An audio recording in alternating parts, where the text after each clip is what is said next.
Mesdames, Messieurs, bonsoir. Un début de semaine très sportif avec la France qui joue en ce moment même sa qualification pour les quarts de finale du mondial de foot. Un match France-Nigeria très suivi par les supporters Place Plumereau à Tours notamment. Nous y serons dans quelques instants. Un match qui a débuté à 18h heure française. Entre le boulot et le foot, il faut choisir. Alors comment les entreprises, comment les employés se sont adaptés? Nous verrons cela. Et puis enfin, dans le reste de l'actualité, 5 nouveaux prêtres. Ils ont été ordonnés à Tours hier lors d'une cérémonie plutôt rare en terre tourangelle. Nous y étions.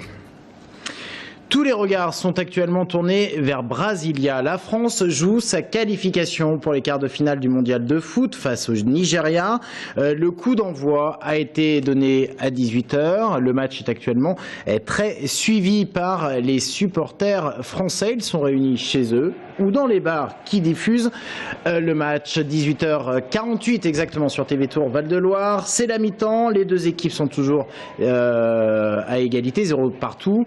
On va prendre la direction de la place Plumereau à Tours. On y retrouve Romain Delville. Romain, quelle est l'ambiance sur la mythique place Plumereau? On ne peut pas dire que la vie s'est arrêtée place Plumereau. En effet, la mi-temps vient d'être sifflée. Du coup, la terrasse se lève. On peut dire, allez, 300 personnes place Plumereau, autant de personnes assises que de personnes debout. Deux terrasses sont pleines sur deux coins opposés de la place Plume. Alors il y a eu une petite suée quand même du côté des supporters français avec un but refusé sur hors-jeu pour le Nigeria. Et puis quelques minutes plus tard, 5 minutes plus tard, une frappe de Pogba, la place Plume l'a vue dedans, mais elle a été repoussée par le gardien nigérian. Je suis avec un supporter de l'équipe de France, Jean-Marc. Alors Jean-Marc, vos impressions sur cette première mi-temps? Jean-Marc, au joue bleu, blanc, rouge ce soir. Le 0-0, il nous a laissé un peu amer quand même, mais bon, c'est une belle mi-temps avec quelques actions de part et d'autre. Il n'y a pas une domination flagrante des Français, ce qu'on attendait. On a peu vu Benzema, mais les Nigérians sont quand même pas non plus inoffensifs en attaque. Mais la défense tient bon avec une charnière Varane-Koscielny qui tient bien. Ça passe ou ça casse ce soir? Ça passe. Ben voilà, pour Jean-Marc, ça passe et la France jouera le quart de finale, soit face à l'Algérie, au Fennec, soit à la Nationalmannschaft de l'Allemagne. En tout cas, c'est le pronostic de Jean-Marc là en direct de la place Plumereau, alors que c'est la mi-temps à Brasilia et sur la place Plumereau. Romain Delville en direct de la place Plume à Tours avec Bastien Mathieu pour les images. Alors pas toujours facile de suivre ce match qui était programmé, on vous l'a dit, à 18h. À cette heure-là, vous êtes encore nombreux à travailler. Alors comment s'est-on organisé aujourd'hui dans les entreprises? On voit cela avec Aurélie Renaud et Romain Delville. Ce soir, Jean-Louis, dit Jean-Louis Taxi, va essentiellement effectuer des transports médicaux pour ses clients. Pour ne pas importuner ses voyageurs, il a l'habitude de ne pas allumer son poste de radio. Sauf que ce soir, il demandera si, à tout hasard, la clientèle veut suivre le 8e de finale, histoire de partager un moment football. Alors généralement ils mettent plutôt des radios style vibration énergie, donc là on va peut-être faire preuve d'autorité pour mettre des radios RMC ou Europe 1 pour écouter voir il y a des choses qu'il faut pas louper quoi. Frédéric, lui, est chauffeur de car sur la ligne Tours-Châteauroux. Pour le match de ce soir, ce sera une mi-temps à la radio et une mi-temps devant la télé à la fin de son service. Et par expérience, seul au choix a l'impression de ne pas entendre puis voir le même match. Donc on se dépêche, on se dit faut vite rentrer chez soi pour voir le match en direct et on est un peu déçus, même quand on allume la télé, parce que c'est un peu plus mou. À la caserne Chassagne, les pompiers ont entamé une garde de 24 heures. Les administratifs quitteront le travail à 17h30. Pour les autres, difficile de savoir s'ils pourront regarder le match en direct. Et pourtant, au premier étage, une salle télé dernier cri leur tend les bras avec fauteuil de cinéma. Que ce soit en salle télé ou au standard, je pense que toutes les télés vont diffuser la France. Soit on profite pleinement du match, ou la journée va être saccadée, ou la soirée plutôt va être saccadée. On va tous supporter les Bleus ce soir, mais pour nous c'est une journée tout à fait normale, à savoir qu'on va assurer les départs en intervention. À 2 pas, il y a l'hypermarché, c'est 300 salariés. Parmi eux, forcément, des fans du ballon rond. Impossible de regarder le match, même au rayon vidéo, car l'hypermarché ne détient pas les droits de retransmission. Le match, ils le regarderont en salle de pause. Ici, les canapés ont laissé place à quelques rangées de fauteuils. On a des réunions du personnel qui devaient se terminer à 19h et qui vont se terminer plus tôt, à ma demande, ce matin, pour qu'à un moment donné, à 18h, ils puissent être disponibles pour l'ensemble du match. Et si ce soir, dans leur taxi, leur magasin ou leur caserne, ils ne suivront pas l'intégralité du match, leur pronostic est sans appel. La France gagnera. 3-1 pour la France. 3-0 pour l'équipe de France. 2-0, 2-1, je sais pas. 2-0. Sûr ? Sûr. Pour la France, évidemment. Eh bien, on verra. Eux, en tout cas, auront peut-être raté les premières minutes du match. Les joueurs du Tour FC devaient terminer leur entraînement au moment du coup d'envoi. Et des joueurs de Ligue 2 qui suivent de près les exploits sportifs de l'équipe de France et parfois de joueurs qu'ils ont côtoyés. Comment voit-on le mondial lorsqu'on est un professionnel du foot? Reportage signé Marc-Antoine Lenné. Cet après-midi, les joueurs du Tour FC attendaient eux aussi le match des Bleus avec impatience. Avec une pensée particulière pour un ancien du club, Olivier Giroud, qui fait figure de modèle. C'est sûr que ça fait rêver parce que cette année on m'a beaucoup comparé à lui et c'est vrai que voilà, ça donne espoir et voilà, après on verra comment ça se passe, mais voilà, on y croit. Aujourd'hui, au programme, séance d'entraînement débutée plus tôt pour ne pas rater le coup d'envoi du match. Les Bleus de Tours sont encore en phase de préparation. La séance sera donc relativement allégée.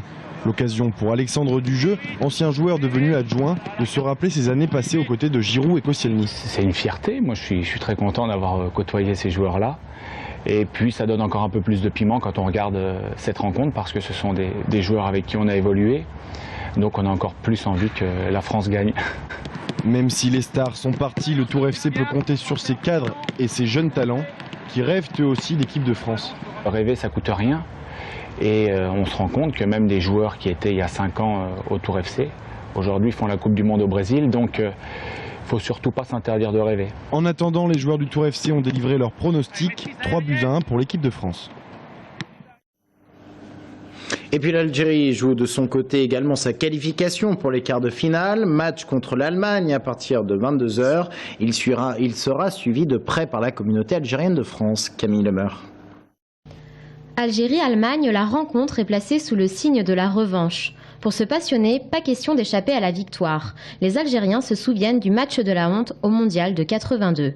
Pour ne pas manquer le match décisif, en ce deuxième jour de Ramadan, on s'organise. La rupture du jeûne, c'est à 22h01 et le match commence à 22h. Nous espérons qu'on aura du monde comme habituellement. Ça sera plus à partir de la deuxième mi-temps. Au Sanitas, une salle pouvant accueillir 200 spectateurs retransmet le rendez-vous sur écran géant. C'est la première fois que l'équipe algérienne accède aux huitièmes de finale. Cris, concerts de klaxons, rivières de drapeaux. Si les Fennecs l'emportent, les supporters ne manqueront pas de célébrer la victoire. J'espère évidemment qu'il n'y aura pas de débordement, je ne pense pas qu'il y en ait à Tours. Néanmoins, le fait de se poser la question montre qu'il y a une inquiétude. Et cette inquiétude n'est pas naturelle. Ce n'est pas normal de se poser ce type de questions-là autour de matchs de football. De toute façon, qu'il gagne ou qu'il perde,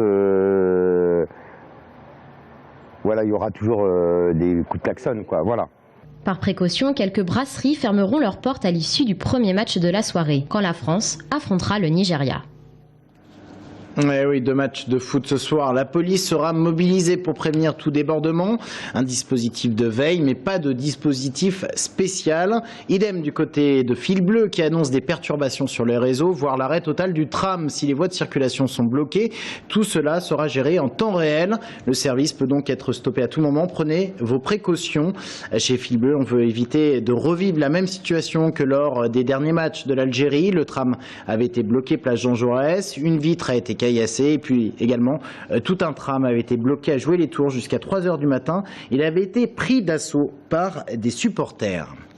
En bref, le MEDEF dément toute implication dans de possibles annulations de spectacles en Touraine. Démenti qui fait suite à la présence dans Tours d'affiches de spectacles portant la mention annulée avec le numéro de téléphone du MEDEF Touraine. Un événement assez rare ici à Tours. 5 prêtres de l'ordre des Dominicains ont été ordonnés hier en la cathédrale Saint-Gatien. Une cérémonie suivie par plusieurs centaines de personnes. Ils peuvent enfin bénir nos 5 nouveaux prêtres, à peine ordonnés et déjà débordés. C'est assez classique parce que c'est un rite de fin de célébration d'ordination. Le prêtre nouvellement ordonné donne sa bénédiction. Voilà, donc c'est normal. 5 prêtres de l'ordre des Dominicains ont été ordonnés hier en la cathédrale Saint-Gatien. Une cérémonie suivie par plusieurs centaines de personnes. Ils peuvent enfin bénir nos 5 nouveaux prêtres, à peine ordonnés et déjà débordés. C'est assez classique parce que c'est un rite de fin de célébration d'ordination. Le prêtre nouvellement ordonné donne sa bénédiction. Voilà, donc c'est normal. 3 heures plus tôt, ce Tourangeau de 30 ans s'apprêtait à vivre certainement le moment le plus important de sa vie d'homme d'église. Une cérémonie présidée par Monseigneur Robertin et ponctuée par les rites de l'ordination. Promettez-vous de vivre en communion avec l'évêque de votre diocèse et votre supérieur légitime dans le respect et l'obéissance. Je le promets. Le jeune prêtre s'engage à vivre dans l'obéissance, à vivre une vie de prière, d'étude, au service de l'Église et de ses fidèles. Puis vient le moment de la prostration, tous tournés vers l'Est, là où le soleil se lève. C'est le moment où l'on appelle des saints qui sont significatifs pour soit la vie de l'Église ici, soit l'ordre des Dominicains, qui sont en quelque sorte comme des modèles pour notre chemin. Donc on demande leur intercession et leur aide. Le calice et la patène lui sont alors remis, ces vases sacrés qui lui permettront de célébrer l'Eucharistie.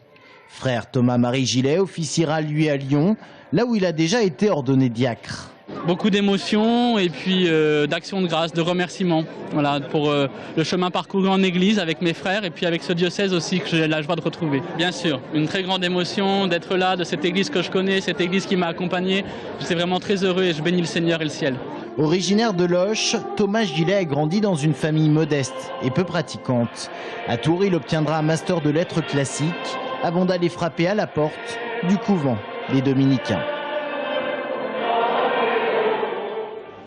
Un autre événement de ce week-end, c'était samedi soir au château de Candé à Mont, le château qui accueille en exposition les œuvres du groupe Ézéchiel, exposition intitulée Les mécaniques poétiques. On vous en parlera demain de cette exposition, mais place ce soir au spectacle inédit de samedi soir, un mapping proposé par Ézéchiel en marge de cette exposition.